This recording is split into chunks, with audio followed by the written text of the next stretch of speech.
Here's an idea. For both you and your Sims, gender is a performance.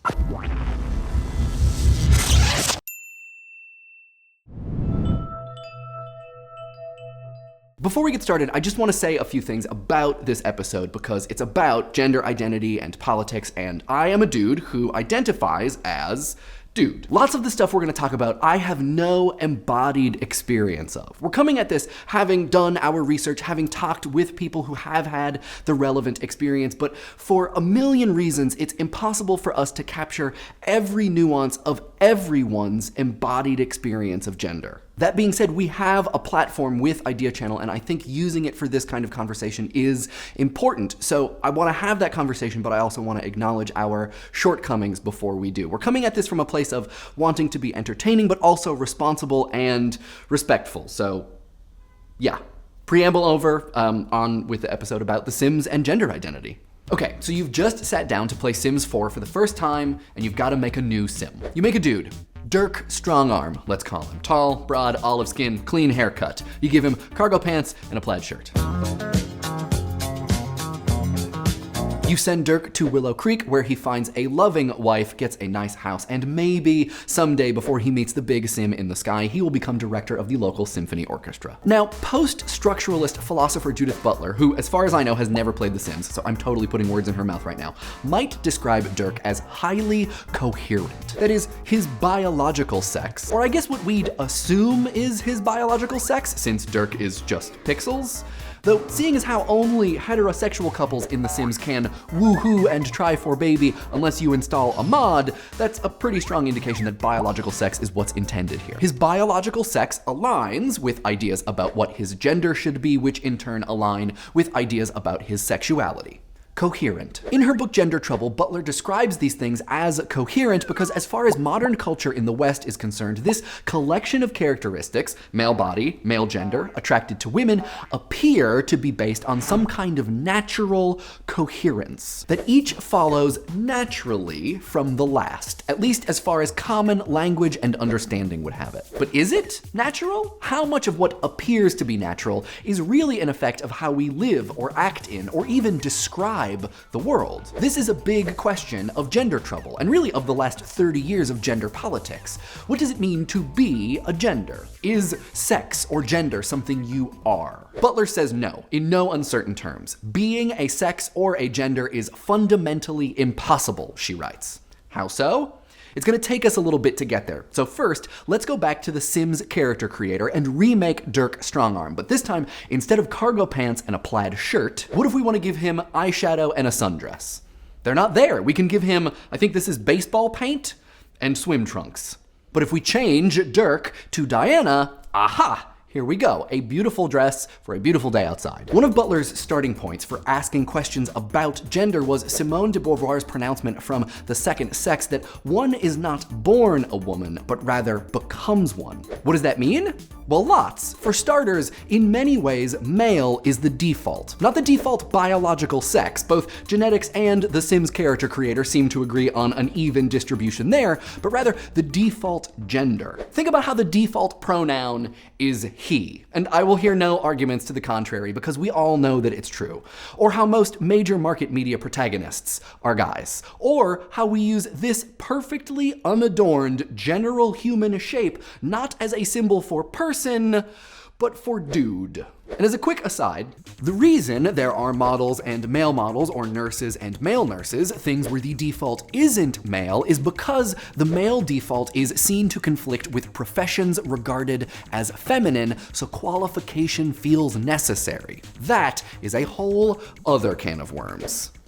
So, if male is always the default, then it must be through some kind of action that other genders come to be. When you think about it, it kind of makes sense. Like, girls who aren't interested in girly things, no makeup, dresses, not interested in princesses, are considered tomboys. But boys who aren't interested in fire trucks, sports, or video games are intellectual just different. Through uninterest alone, we certainly don't think of them as referencing another gender. Butler uses Beauvoir's pronouncement to arrive at the idea that, quote, woman itself is a term in process. That biological sex can be a determining factor, but really it's some set of actions constantly being taken that create gender, both the idea and the attribute. And given what we just talked about, Butler sees this as being especially true for people who identify as women. Butler talks about gender as a kind of performance. For some people, that performance is intimately linked with their biology. For some people, it's not. In her own words, gender is the repeated stylization of the body, a set of repeated acts within a highly rigid regulatory frame that congeal over time to produce the appearance of substance, of a natural sort of being. To many people, including the Sims 4 character creator, Dirk in a dress or Diana in a tuxedo are mismatched body stylizations, mismatched performances, not allowed. From the standpoint that one's gender must match what's expected based upon their biological sex, this non-coherence transgresses that highly rigid regulatory frame. Many people see it as dishonest or worthy of scorn and even violence. And to be very clear, we're not just talking about two genders. We're talking about many along a continuum, but our highly codified set of expectations makes certain combinations of bodies and genders, most of them in fact, seem absurd. Butler describes this by saying that the cultural matrix through which gender identity has become intelligible requires that certain identities cannot exist. How telling is it that in a video game where I can build a house almost instantly or come back from the dead as a ghost to mess with my neighbors, it's not possible for my Sims identities to exist along that continuum, only at two distinct binary poles. It says something about the rigidity, or at the very least pervasiveness, of that regulatory frame, right? It's maybe extra telling in light of the fact that The Sims has consistently been one of the most socially forward-thinking video games. Since the very first Sims game, every Sim created is, quote, technically bisexual. It's how you play the game that determines their primary attraction. Not so with your Sim's gender, which is especially dissonant given Butler's answer, which we've finally reached, to the question, if sex and gender is not being, then what is it? Gender is not a noun, but neither is it a free-floating set of attributes, Butler wrote. One cannot be a gender because, in her words, gender is always a doing. It's a performance, but it's also the way culture at large, capital C culture, coerces biological sex into a natural seeming frame for conducting that performance. Gender is how one presents, but it is also the internal and deeply personal state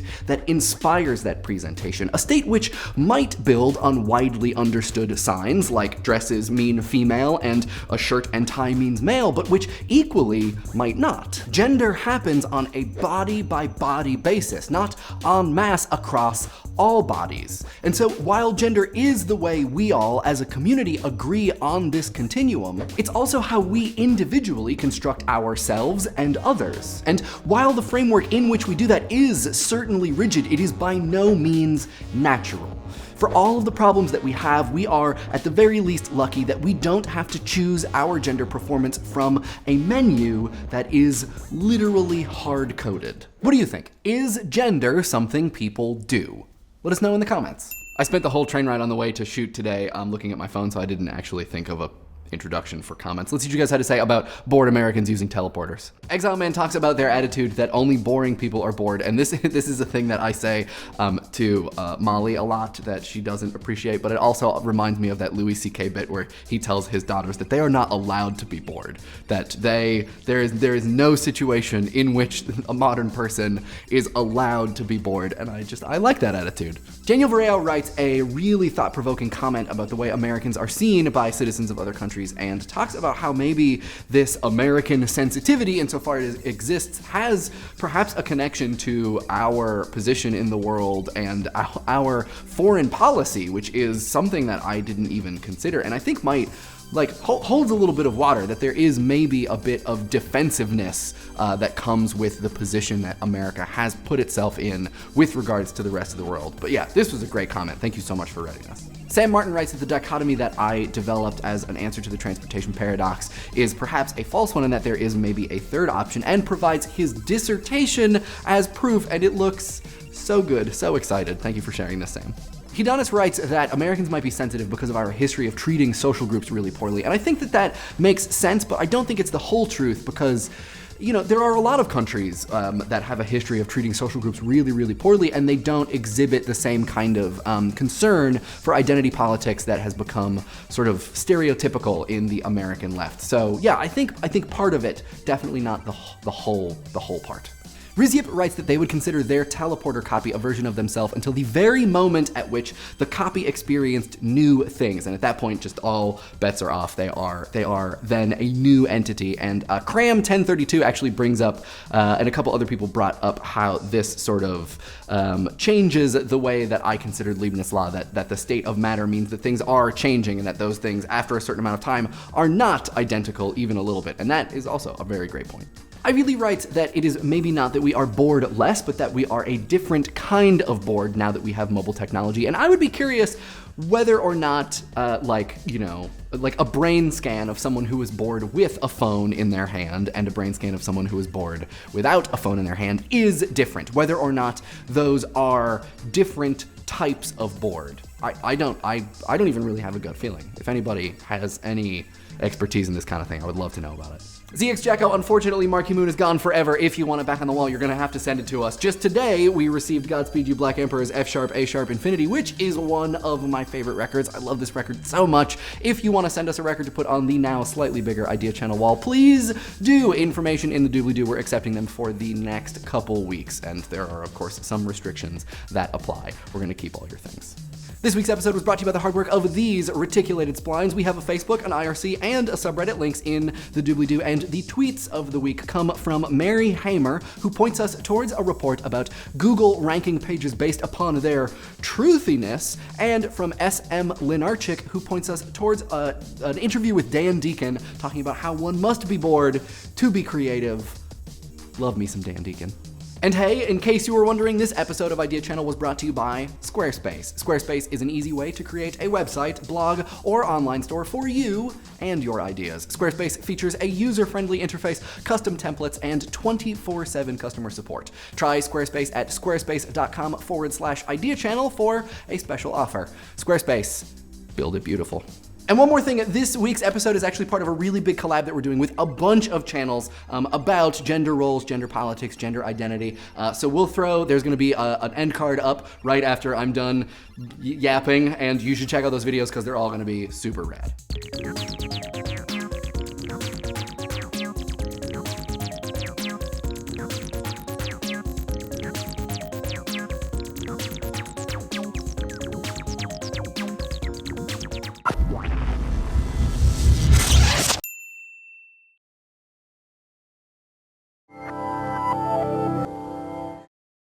Living in the sunlight, loving in the moonlight, having a wonderful time.